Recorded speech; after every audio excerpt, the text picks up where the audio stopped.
किसान भाइयों नमस्कार। कान्हा 360 चैनल में आप सभी का स्वागत है। आज की वीडियो में गेहूं की बाली की लंबाई बढ़ाकर गेहूं का उत्पादन कैसे बढ़ाएं, ये सभी जानकारी इस वीडियो में है।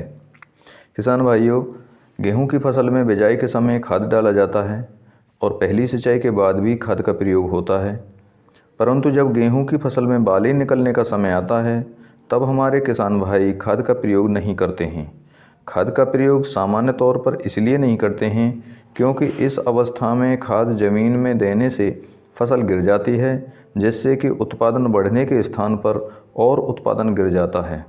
गेहूं में बाली निकलने से पहले 30% खेतों में नीचे की पत्तियां या ऊपर की पत्तियां पीली पड़ जाती हैं, इससे भी उत्पादन गिर जाता है। पौधे की नीचे की पत्तियां नाइट्रोजन और जिंक की कमी के कारण पीली पड़ जाती हैं। कभी कभी खरपतवार नाशक का अधिक मात्रा में प्रयोग करने के कारण भी पत्तियां पीली पड़ जाती हैं। पौधे की ऊपर की पत्तियां पीली पड़ने का कारण मुख्य रूप से तापमान का कम होना होता है।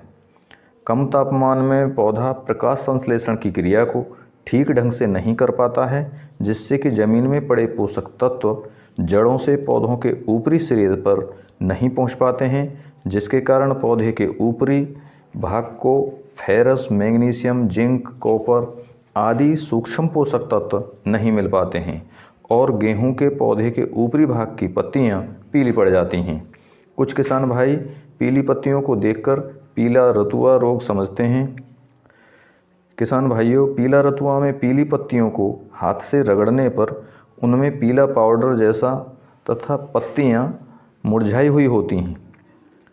किसान भाइयों, बाली निकलने की अवस्था में नाइट्रोजन, फास्फोरस और पोटास तथा बोरोन की आवश्यकता मुख्य रूप से पड़ती है। इसके लिए NPK 19-19-19 या 052-34 या 0050 का स्प्रे करने से निश्चित रूप से लाभ होता है। इसके लिए हमें 500 ग्राम यूरिया तथा 1 किलो NPK का पैकेट तथा 100 ग्राम बोरोन को 75 से 100 लीटर पानी में मिलाकर गेहूं की फसल में बाली निकलते समय 1 एकड़ में स्प्रे करना चाहिए। इससे नाइट्रोजन का काम बाली की लंबाई को बढ़ाना है, फास्फोरस का काम ज़मीन से पोषक तत्वों को अधिक मात्रा में पौधे को उपलब्ध करवाना है। पोषक तत्वों से ही बाली सुडौल और मोटी दिखाई पड़ती है। पोटास का कार्य गेहूं के दाने में चमक व वजन बढ़ाना होता है, जबकि बोरोन का कार्य बाली में परागण की क्रिया को तेज करना होता है।